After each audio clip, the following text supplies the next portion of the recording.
क्या भूलिया दीवाने दुनिया में सारना। मनुष्य विश्व भोगों में भूला भटका हुआ अपने स्वरूप को भूल जाता है और असार संसार में रम जाता है। इसलिए अनेकों प्रकार के कष्ट दुख क्लेश भोगता है। वो शांति वो सुख चैन आनंद नहीं मिलता, लक्ष्य की प्राप्ति नहीं मिलती। ये जितना भी चराचर जगत नजर आता है ये सारा नाशवान है और दुखों का घर है। नाश होंगे तो फिर इसमें शरीर का कोई अस्तित्व ही नहीं। तो मनुष्य कोई करार करके आया नहीं है कि मैं सदा यही रहूंगा भोग भोगूंगा। आया किस लिए है? ईश्वर की प्राप्ति के लिए, आत्मोन्नति के लिए, ब्रह्म ज्ञान की प्राप्ति के लिए। जितना समय है तो उसमें सुन ज्ञान का विचारा, सत्संग कर प्यारा। अच्छी संगति, अच्छा बोलना, अच्छा चलना, अच्छा सुनना देखना, आपका सब पवित्र शुभ होना चाहिए तो कल्याण का रास्ता खुलता है। ज्ञान का सत्संग में जाकर ज्ञान सुनना। भव सिंधु जो है, भव सिंधु नीर, ये संसार सागर बड़ा भारी है। सत्संग पार तारी, नर जन्म हार नहीं। ये इस नर जन्म को हारना नहीं चाहिए। विश्व भोगों के आगे मनुष्य समर्पण करके ये जीवन हार जाता है। आपने हारना नहीं है, इन पर विजय प्राप्त करनी है। ऐसी विजय कि जो आपको परमानंद की प्राप्ति कराए। तो ज्ञान रूपी ये धन इकट्ठा करके मनुष्य को अपना कल्याण करना चाहिए। ब्रह्मानंद मोक्षकारी तिल से विसार नहीं। संसार से पार करने वाला हरि नाम है, उसकी जो आज्ञा है उसका ज्ञान है, उसका आप अगर यदि संचय करेंगे तो आप पार उतर सकते हैं, मोक्ष हो सकता है। इसलिए मनुष्य को ये नर जन्म हारना नहीं चाहिए। मिला है तो इसका सदुपयोग करके उस आत्मानंद की प्राप्ति, ईश्वरानुसंधान करना चाहिए। उस परम पद की प्राप्ति का प्रयास करना चाहिए। इसी जन्म में कर लेना चाहिए, ये बार बार नहीं मिलता। अब कहते हैं सदगुरु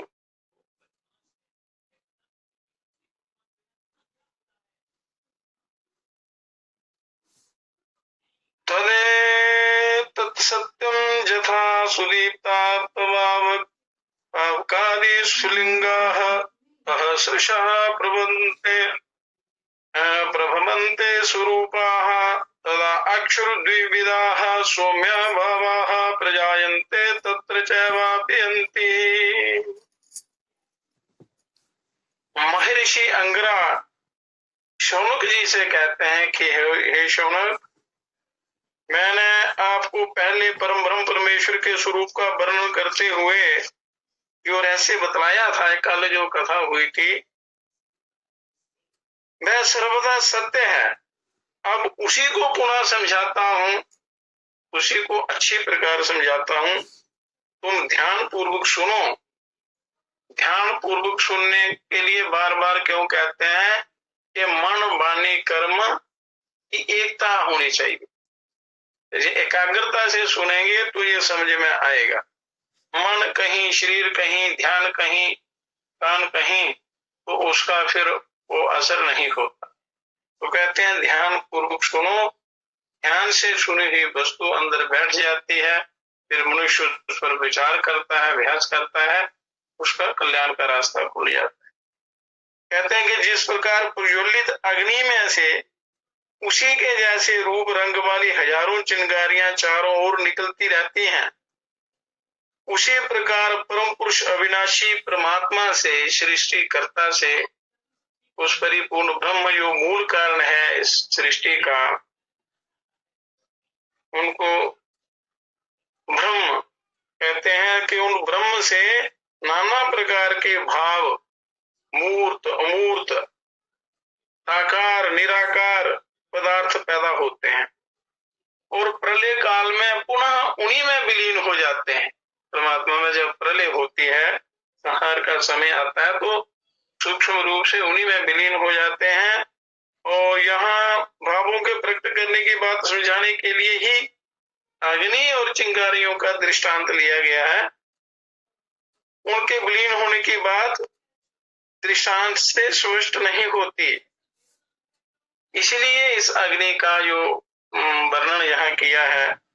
कहते हैं कि जिस परम ब्रह्म अविनाशी पुरुषोत्तम से ये जगत पैदा होकर पुनः उन्हीं में विलीन हो जाता है, उन्हीं से पैदा होता है, उन्हीं में विलीन हो जाता है, वे स्वयं कैसे हैं जिससे ये प्रकट होता है और उन्हीं में विलीन हो जाता है, तो उनका स्वरूप कैसा है, इस जिज्ञासा पर कहते हैं दिव्यो है मूर्त पुरुष सभय्याभ्यंतरो है जह अप्राणो है मन शुभ्रो है अक्षरात् परतः परः।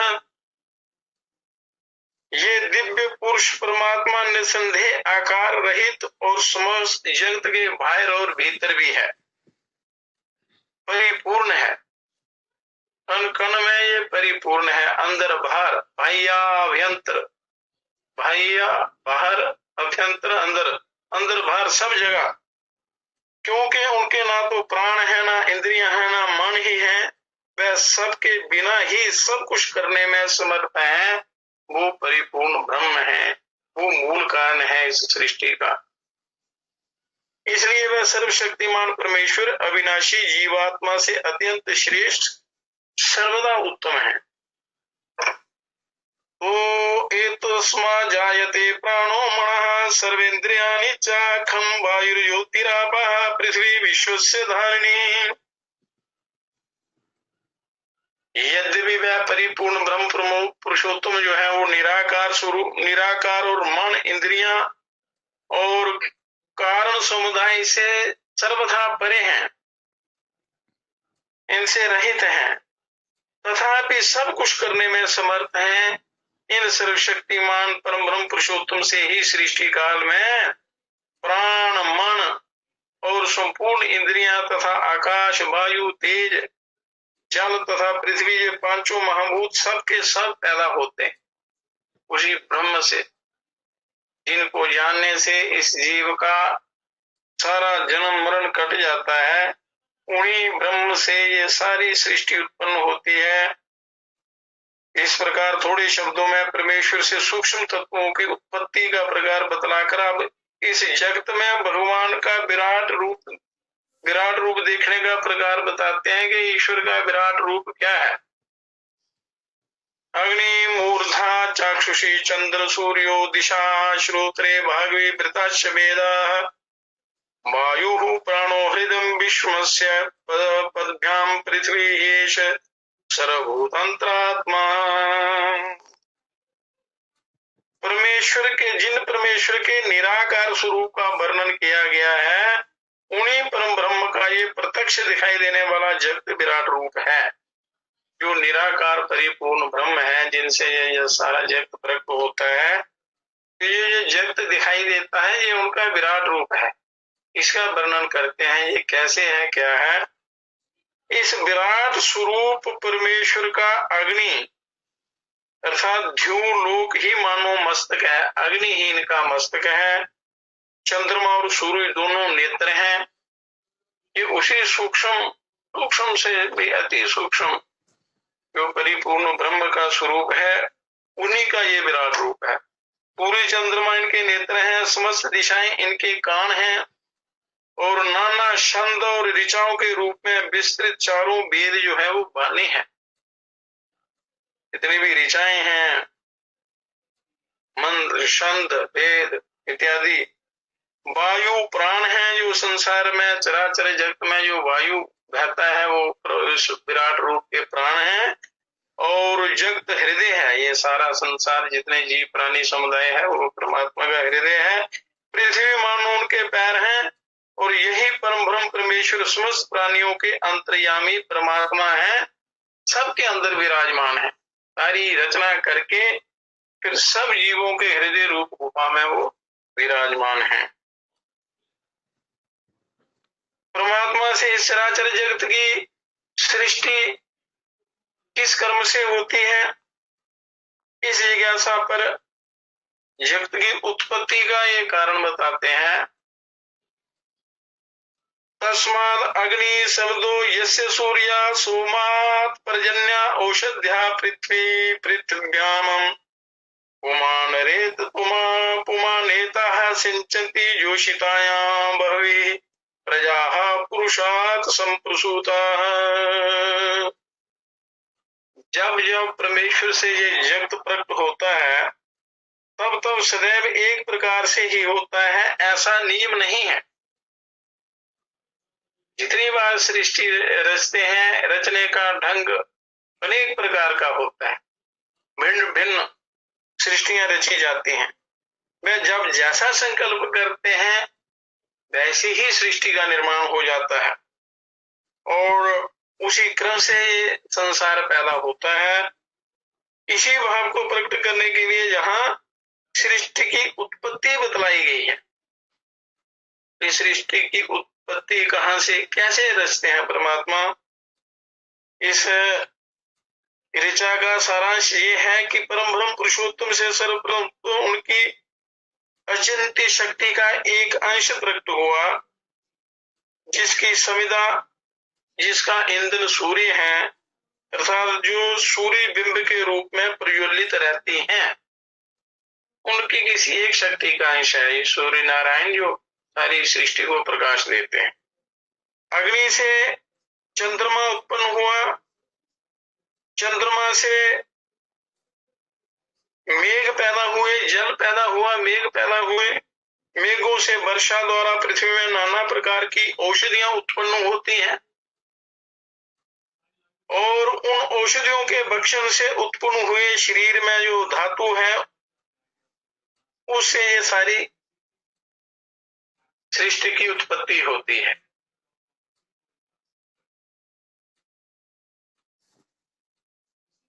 जब पुरुष उस धातु को अपनी ही जाति में सिंचन करता है, जाति की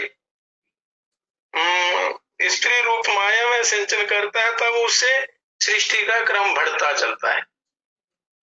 अन्नाद भवन्ति भूतानि पर्जन्याद अन्न संभवा यज्ञाद भक्ति पर्जन्या यज्ञ कर्म समुद्भवा।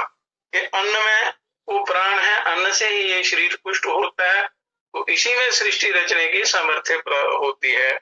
स्त्री पुरुष के द्वारा ये वृद्धि को प्राप्त होता है। इस प्रकार परम पुरुष परमेश्वर से ये नाना प्रकार के चराचर जीव पैदा होते हैं। इस विधान से इस प्रकार समस्त प्राणियों की उत्पत्ति का क्रम बतलाकर अब उनकी रक्षा के लिए किए जाने वाले यज्ञ आदि, उनके साधन अनुष्ठान इत्यादि अनेक प्रकार की विधियां युक्तियां जो हैं और उनके फल भी उन्हीं परमेश्वर से प्रकट होते हैं, ये बात बताई जाती है।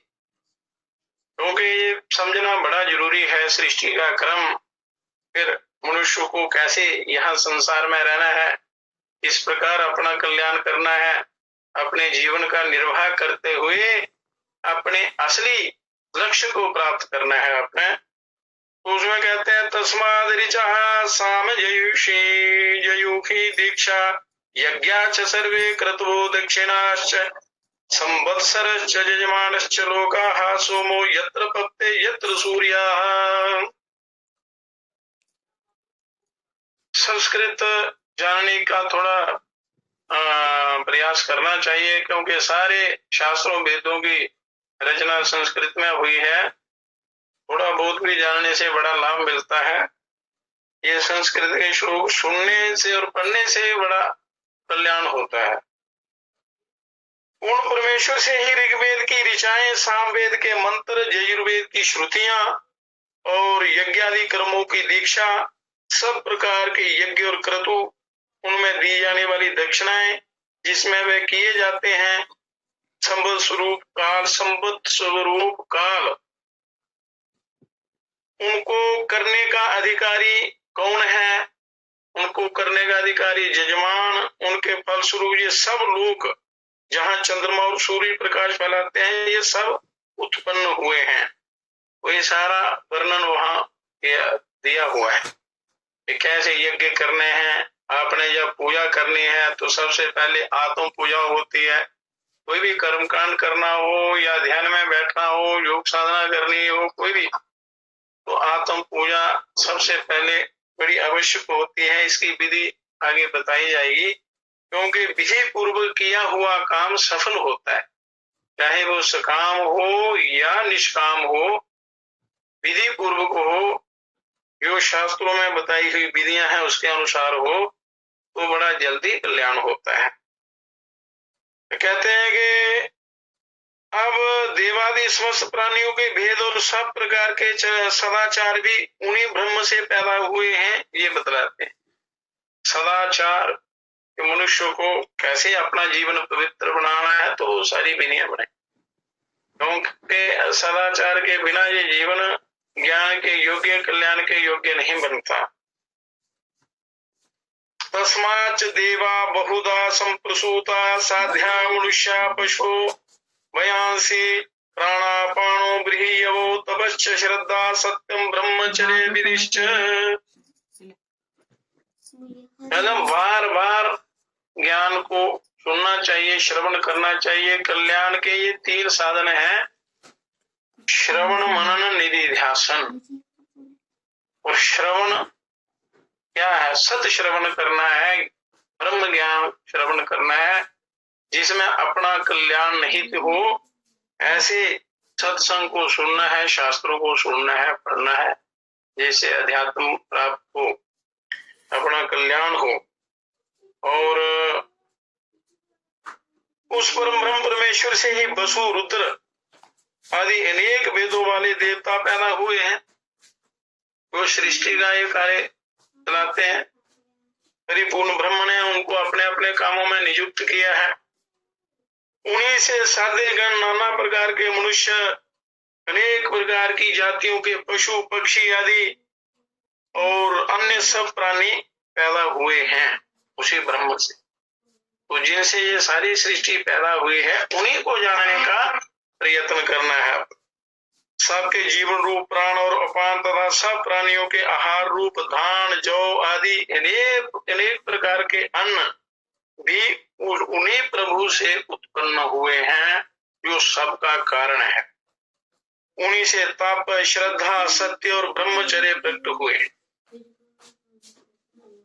ये ईश्वर की ही वाणी है, ये वेद जो है परमात्मा की ही वाणी है। ये कभी असत्य नहीं हो सकते, ये सत्य हैं। ये मनुष्य को दृढ़ता से मानना चाहिए। तथा यज्ञादि कर्म करने की विधि भी उस परमेश्वर से ही प्रकट हुई है। और तात्पर्य यह है कि सब कुछ उन्हीं से पैदा हुआ है और वही सबके परम कारण है, जिनको जानने की युक्ति ईश्वर ब्रह्म ज्ञान में है, वेदों शास्त्रों में दी हुई है। और श्रुतियां स्मृतियां बार बार कहते हैं कि उन्हीं परमात्मा को जानने का प्रयत्न करो, तभी आपका कल्याण होगा, सच्चा सुख, सच्चा आनंद वो मिलेगा। पर मनुष्य के अंदर आलस्य और प्रमाद इतना है कि ये सब कुछ भूल जाता है। माया वासना के चक्कर में पड़कर अपना अनमोल धन, श्वास रूपी धन, श्वास रूपी पूंजी जो आपको मिली है, उसको खर्च कर देता है गलत जगह, मतलब संसार में, विश्व भोगों में। फिर दोबारा मिलना बड़ा मुश्किल हो जाता है। अब कहते हैं कि सप्त प्राणाः प्रबोधवन्ति तस्मात् सप्तार्चिषः समिधा सप्त होमाः सप्त इमे लोकादेषु चरन्ति प्राणा गुहाशय्या निहिताः सप्त सप्त। उन्हीं परमेश्वर से जो प्राण शक्ति है, 7 प्रकार की प्राण शक्ति, जिनमें विश्व को प्रकाशित करने की विशेष शक्ति है, ऐसी 7 इंद्रियां, कान, त्वचा, नेत्र, रसना, जीव, घ्राण तथा वाणी और मन और इंद्रियों को का मनन करना, सुनना, स्पर्श करना, देखना, स्वाद लेना, सूंघना और बोलना, इस प्रकार 7 वृत्तियां अर्थात विषय ग्रहण करने वाली शक्तियां जो विषयों को ग्रहण करती हैं, उन इंद्रियों के विषय रूप 7 समिधाएं, मतलब 7 प्रकार का हवन।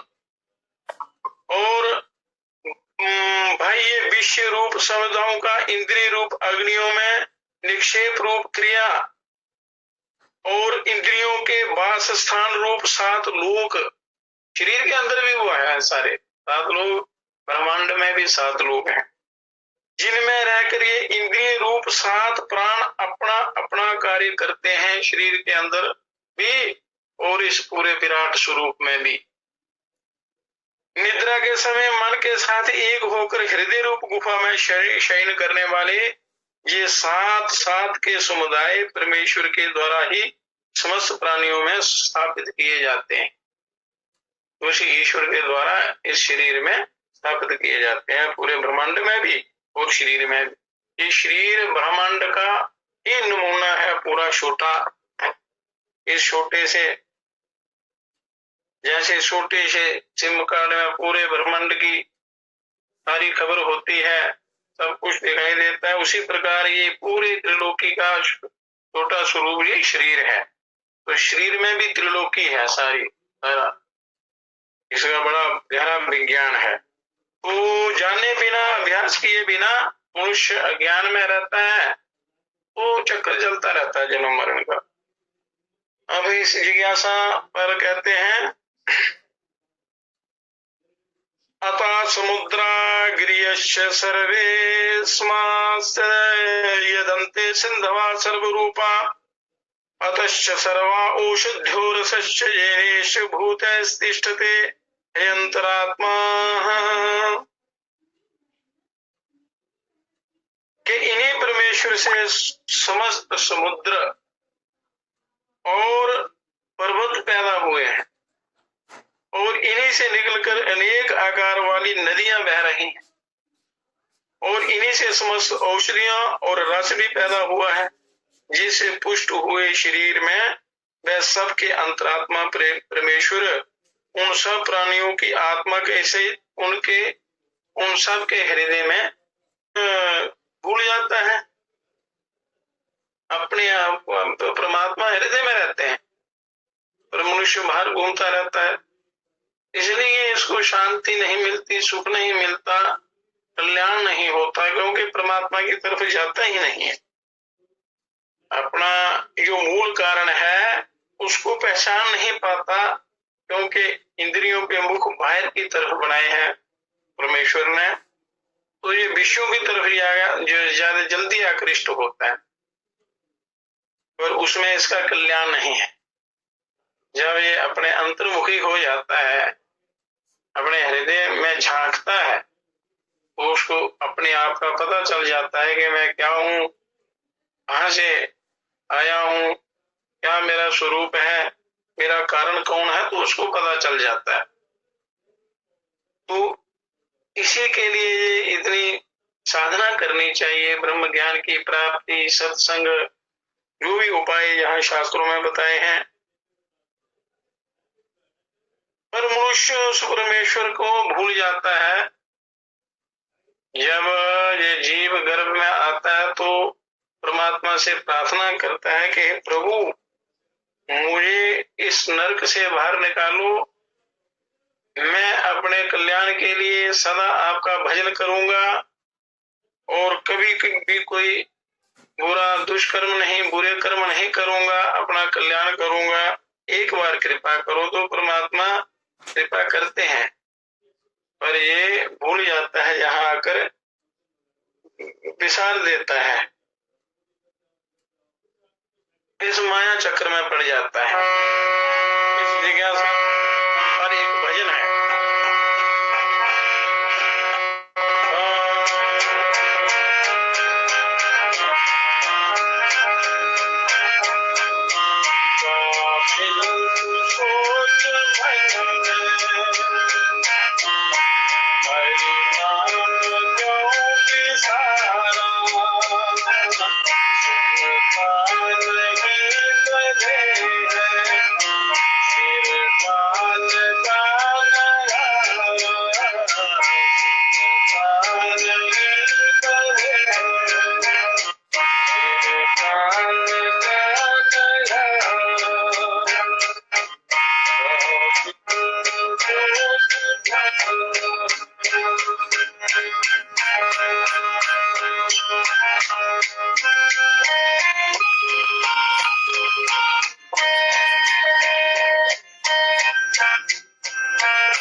विश्वकर्मं तपो ब्रह्मं परावृतम् एतद्धो वेद निहितं गुह्यायासो विद्या अविद्या ग्रंथि विकृति सौम्य। आप संयम रूप साधन कर्म बाह्य साधनों द्वारा किए जाने वाले कृत्य और परम अमृत ब्रह्म, ये सब कुछ परम पुरुषोत्तम में ही है। सब कुछ वही है, पुरुषोत्तम ही है, परम पिता परमात्मा ही है। हे प्रिय शौनक, हृदय रूप गुफा में छिपे हुए इन अंतर्यामी परमेश्वर को जान लेना, वह इस मनुष्य शरीर में ही अविद्या जनित अंतःकरण की गांठ का भेदन कर देता है, अर्थात सब प्रकार के संशय और भ्रम से रहित होकर परम ब्रह्म पुरुषोत्तम को प्राप्त हो जाता है। तो हृदय ग्रंथि को खोलना बड़ा आवश्यक है। तो योग साधना द्वारा आप हृदय ग्रंथि भेद सकते हैं। परमात्मा के ज्ञान का फल बताते हैं। यदि आप उस ईश्वर के ज्ञान को प्राप्त करते हैं तो उसको क्या होता है?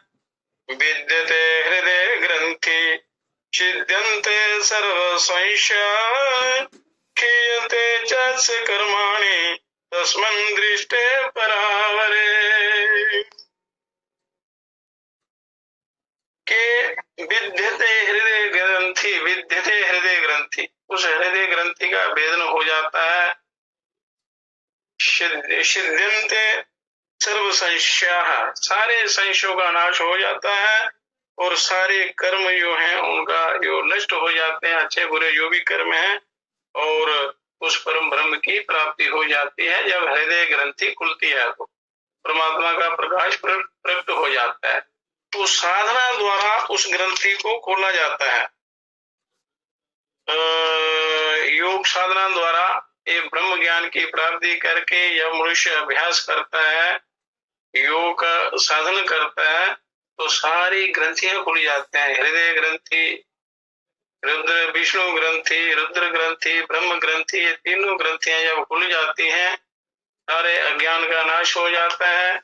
जन्म मरण के कारण जो अच्छे बुरे कर्म हैं उनसे भी मनुष्य परे हो जाता है, उस ब्रह्म के प्रकाश को प्राप्त कर लेता है। अब जब हृदय ग्रंथि खुल जाती है, सारे संशयों का नाश होता है, तो क्या होता है? आविसन्निहितं गुहाचारं नामं महद्वद्मत्रे तत्समर्पितम् एतज्ज प्राणं निमिषञ्च यदेतज्जना तज्जानथः सदसधरेण्यं परमं विज्ञानाद् वरिष्ठं प्रजानाम्। सर्वशक्तिमान, सर्वज्ञ और सर्वव्यापी परमेश्वर प्रकाश रूप हैं। समस्त प्राणियों के अत्यंत समीप उन्हीं के हृदय रूप गुफा में छिपे रहने के कारण ही वे गुहाचार नाम से प्रसिद्ध है। परमात्मा जितने भी हिलने चलने वाले, श्वास लेने वाले, आंख खोलने और मूंदने वाले प्राणी हैं, उन सब का समुदाय इन्हीं परमेश्वर में समर्पित आधार स्थित है, उन्हीं में, और सबके आश्रय परमात्मा ही हैं। तुम इनको जानो, हृदय ग्रंथि का भेदन करो। ये सत और असत, कार्य और कारण, प्रकट और अप्रकट सब कुछ है, सबके द्वारा वर्ण करने योग्य और अत्यंत श्रेष्ठ है, तथा समस्त प्राणियों की बुद्धि से परे बुद्धि द्वारा अज्ञेय हैं, वो केवल अनुभव द्वारा प्राप्त किए जाते हैं, आत्मज्ञान के द्वारा ही उनका अनुभव होता है, ऐसे नहीं। अच्छा, उन परम ब्रह्म परमेश्वर को समझाने के लिए पुनः उनके स्वरूप का दूसरे शब्दों में वर्णन करते हैं।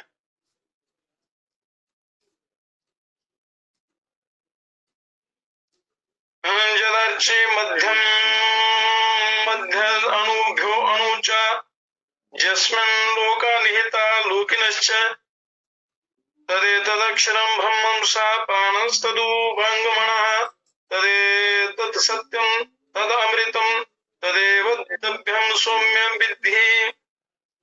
वह जो परम ब्रह्म परमेश्वर अतिशय दीप्यमान प्रकाश स्वरूप है, सबके हृदय में विराजमान है, जो सूक्ष्मों से भी अति सूक्ष्म है, जिनमें समस्त लोग और लोकों में रहने वाले समस्त प्राणी स्थित हैं, और ये सब जिनके आश्रित हैं, वह ही परम अक्षर ब्रह्म है, वह ही सबके जीवनदाता प्राण है, और वह ही सबकी वाणी और मन तथा समस्त जगत के इंद्रिय और अंतःकरण रूप में वो प्रकट है, और वे ही ये परम सत्य और अमृत अविनाशी तत्व हैं। हे प्रिय शौनक, उस भेदने योग्य लक्ष्य को तू भेद, आगे बताए जाने वाले प्रकार से साधन करके उसमें तन्मय हो जा। हे शौनक, मैं आगे वो ऐसा दिव्य मार्ग बताऊंगा जिसके करने से वो सारे संशय नष्ट हो जाते हैं, उस परिपूर्ण ब्रह्म का साक्षात्कार हो जाता है। वो क्या रास्ता है, क्या मार्ग है, वो अंगिरा ऋषि जी शौनक जी को बताएंगे। ये कथा कल करेंगे, उन्होंने जो बताया है शौनक जी को, ये कल करेंगे। आज का सत्संग यही समाप्त करते हैं।